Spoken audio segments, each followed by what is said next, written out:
क्या त्रिमूर्ति में भगवान शिव संहार करता है, डिस्ट्रॉयर है? It doesn't make sense when we do that. बिल्कुल भी सेंस नहीं बनती जब हम ये बात कहते हैं. आपने ये बात बहुत बार सुनी होगी कि ओ ब्रह्मा जी सृष्टि के रचनाकार हैं, विष्णु जी दुनिया का पालन करते हैं और शिव जी डिस्ट्रॉयर हैं, वो डिस्ट्रैक्शन करते हैं.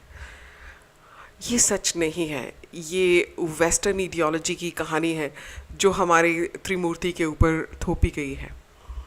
ये आधा अधूरा सत्य है, पूरा नहीं है. इन तीन देवताओं को स्ट्रिक्टली अलग अलग जो कामों में बांट दिया गया है, ये भी इस कलयुग में इन्वेडर्स फिलॉसफी ने हमारे ऊपर किया है. अगर ये कलयुग ना होता तो हमारे लोगों को ये समझ होती कि नहीं, हमें ये नहीं करना चाहिए. और अगर इन्वेडिस फिलॉसफीज़ ना आई होती तो भी हम इस तरह की कैटेगराइजेशन नहीं करते. इन तीनों देवताओं का काम स्ट्रिक्टली अलग अलग नहीं है. इसके हमारे पास बहुत सारी एग्जाम्पल्स हैं. सच तो ये है कि जो भगवान शिव हैं सिर्फ संहार करता या डिस्ट्रॉयर नहीं है, बल्कि क्रिएशन और सस्टेनेंस के दोनों ही प्रोसेसेस में वो हेल्प करते हैं. वो संहार नहीं करते बल्कि रेफर्मेशन करते हैं. रेफर्मेशन क्या होती है? किसी चीज़ को रीफॉर्म करना, किसी चीज़ का सुधार करना या उसका उद्धार करना, या अगर वो बिल्कुल डिसफंक्शनल हो चुकी है, कोई सिस्टम बिल्कुल काम नहीं करता, तो उसको परिवर्तन करना, उसका परिवर्तन करना. ब्रह्मदेव रचना का कार्य करते हैं फॉर श्योर, लेकिन इस रचना के कार्य में भगवान विष्णु और शिव बराबर सहयोग देते हैं. भगवान विष्णु के बारे में भी ये कहा जाता है कि अगर ब्रह्मदेव रचना करते हैं तो जो विष्णु है वो एक्चुअली सिर्फ सस्टेनेंस करते हैं, वो सिर्फ पालन करता है. ऐसा नहीं है. जो रचना के कार्य में भी विष्णु और शिव का बराबर कंट्रीब्यूशन है. जब ब्रह्मदेव ने क्रिएशन की सोची कि नहीं मुझे क्रिएशन करना है, तो कोई स्पेस नहीं था.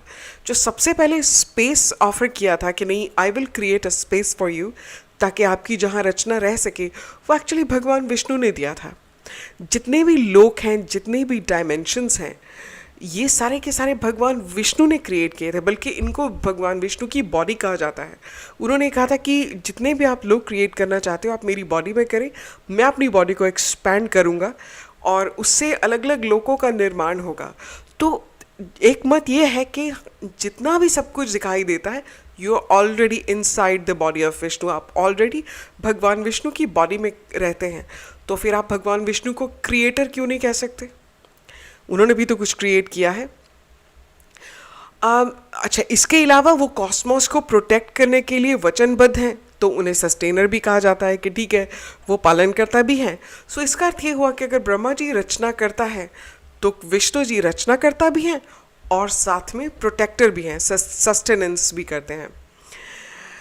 जो भगवान विष्णु का बेसिक बिहेवियर है वो विस्तारवादी है. और जो भी चीज़ आप जिस चीज़ में भी आप विष्णु नाम ऐड करते हैं, उस चीज़ का विस्तार होना शुरू हो जाता है. जैसे कि हम इस हॉरोस्कोप में भी जो सेकंड है, फिफ्थ है, नाइन्थ और 11th हाउसेस, इनके ऊपर उनका खास कंट्रोल माना जाता है. क्योंकि जिन जिन चीज़ों में विस्तार की ज़रूरत होनी चाहिए वहाँ पे विष्णु एलिमेंट ऐड किया जाता है. आपके घर में धन, संपत्ति, इनका विस्तार होना चाहिए. आपके पुण्य कर्म, आपके उनका बच्चों का विस्तार होना चाहिए. आपकी क्रिएटिविटी का विस्तार होना चाहिए. आपके 9th हाउस का भाग्य का विस्तार होना चाहिए. आपके लाभ स्थान का विस्तार होना चाहिए. तो इन सब में विष्णु एलिमेंट गिना जाता है. और इसके अलावा अब देखते हैं कि भगवान शिव ने क्या क्या क्रिएट किया है. सबसे पहले तो भगवान शिव ने भगवान विष्णु को ही क्रिएट किया है, और भगवान और ब्रह्मा जी को भी. सो जो अधिकतर वेद और आगम शास्त्र हैं वो भी भगवान शिव की रचना है. नृत्य शास्त्र जैसे कि भरतनाट्यम है, वो भी उनकी रचना है. वो सबसे कुशल योद्धा हैं. भगवान शिव को संसार के सबसे पहले गुरु माना जाता है. इसके अलावा भगवान शिव की ही फेमिनिन एनर्जी है प्रकृति, या माता पार्वती से ही जनरेट हुई है प्रकृति, जिसमें सारे पेड़ पौधे, फसल, फल फूल हैं. तो अगर माता पार्वती और भगवान शिव एक ही एनर्जी माने जाते हैं, तो फिर वो भी तो क्रिएट कर रहे हैं। सो इसका अर्थ ये हुआ कि जो पृथ्वी है, पृथ्वी के ऊपर जितने भी फल फूल हैं, फसलें हैं, जिनकी वजह से लोग खाना खाते हैं, वो सब कुछ और जिसकी वजह से बारिश होती है, ये सारी चीज़ें भगवान शिव और माता पार्वती की प्रोवाइड की हुई हैं। तो इसका अर्थ ये हुआ कि वो क्रिएट भी करते हैं और पालन भी करते हैं। तो ऐसे में भगवान शिव को डिस्ट्रॉयर क्यों कहा, सिर्फ डिस्ट्रॉयर क्यों कहा जाए? उनको क्रिएटर और पालनकर्ता भी क्यों ना कहा जाए? याद रखें कि जो डिस्ट्रक्शन है या डिस्ट्रॉयर कहना किसी को, ये एक नेगेटिव वर्ड है। ऐसा नहीं है कि भगवान शिव बैठे बैठे शौकिया तौर पर किसी भी चीज़ को डिस्ट्रॉय कर देते हैं, ऐसा थोड़ी ही है। जब भी किसी चीज़ का वक्त होता है, उसका एक निर्धारित समय होता है, जब उसको रिसाइकल करने की ज़रूरत होती है या रिफॉर्म करने की ज़रूरत होती है, तभी वो उसको शुरू करते हैं। सृष्टि के बारे में भी ऐसा ही है। किसी न किसी एक टाइम पे जो सृष्टि है वो अपना पूरा टाइम पूरा कर चुकी होती है, उसे रिसाइकलिंग की ज़रूरत होती है, तभी वो अपने बटन्स प्रेस करते हैं। रिसाइकलिंग या रेफॉर्मेशन की ज़रूरत क्यों होती है? इसलिए ज़रूरत होती है ताकि क्रिएशन को, एक नई क्रिएशन को प्रॉपर जगह और प्रॉपर अपॉर्चुनिटीज़ मिल सकें। जो साइकिल ऑफ डेथ है वो भी एक्चुअली डिस्ट्रक्शन नहीं है, बल्कि एक नई बिगिनिंग होता है। जो किसी भी इंसान की जब मृत्यु होती है, हम लोग उसे डिस्ट्रक्शन इसलिए नहीं कह सकते क्योंकि वो इंसान अपनी आगे यात्रा पर जाता है और यात्रा में जाने के बाद वो एक नया जन्म लेता है, एक नई कहानी की शुरुआत करता है। जो रेफॉर्मेशन होती है, जो भगवान शिव करते हैं, उनसे चीज़ें सुधर जाती हैं। ऐसी सारी सुधार की अपॉर्चुनिटीज़ बहुत सारे राक्षस और देवगणों को भी दी गई थी। इसी तरह से इंसान अपने कर्मों का सुधार करता है।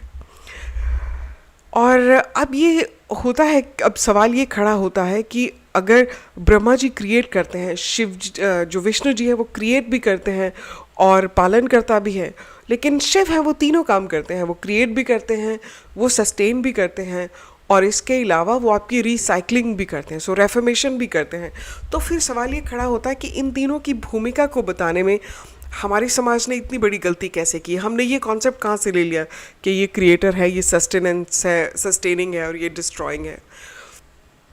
याद रखिए, दुनिया एक बहुत बड़ी माया नगरी है। जो अमीर आदमी है उसकी मूर्खता, जो दुनिया है वो अमीर आदमी की मूर्खता को गरीब की समझदारी से ज़्यादा आंकती है। ये जो क्रिएटर, सस्टेनर और डिस्ट्रॉयर का कॉन्सेप्ट है, ये ओरिजिनली वेस्ट से आया है।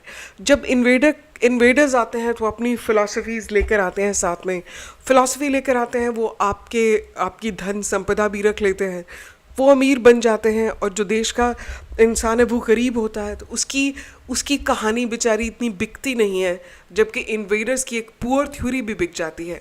हिंदू अपने ही देश में इन्वेडर्स के गुलाम थे, गरीब थे, चुपचाप इन्वेडर्स की बातें सुनते रहे और बहुत सारे लोग उनसे फेवर्स लेने के चलते उन्हीं के कॉन्सेप्ट्स को अपने सबकॉन्शियस में भी डालते रहे और इसी तरह से अपना ही रिलीजन डिस्टॉर्ट करते रहे।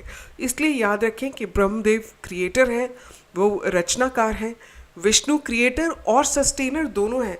वो रचना भी करते हैं और पालन भी करते हैं, और शिव तीनों ही काम करते हैं।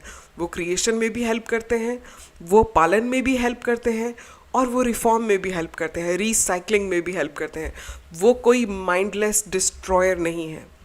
रेफॉर्मेशन अगेन क्या होती है? किसी चीज़ को रिसाइकल करना, उसका सुधार करना, उसका परिवर्तन कर देना।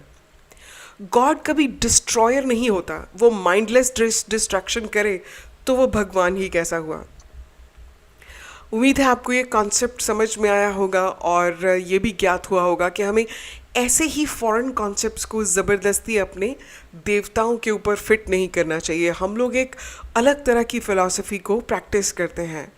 आपका समय मंगलमय हो, ऐसी हमारी शुभकामना है। Bye bye.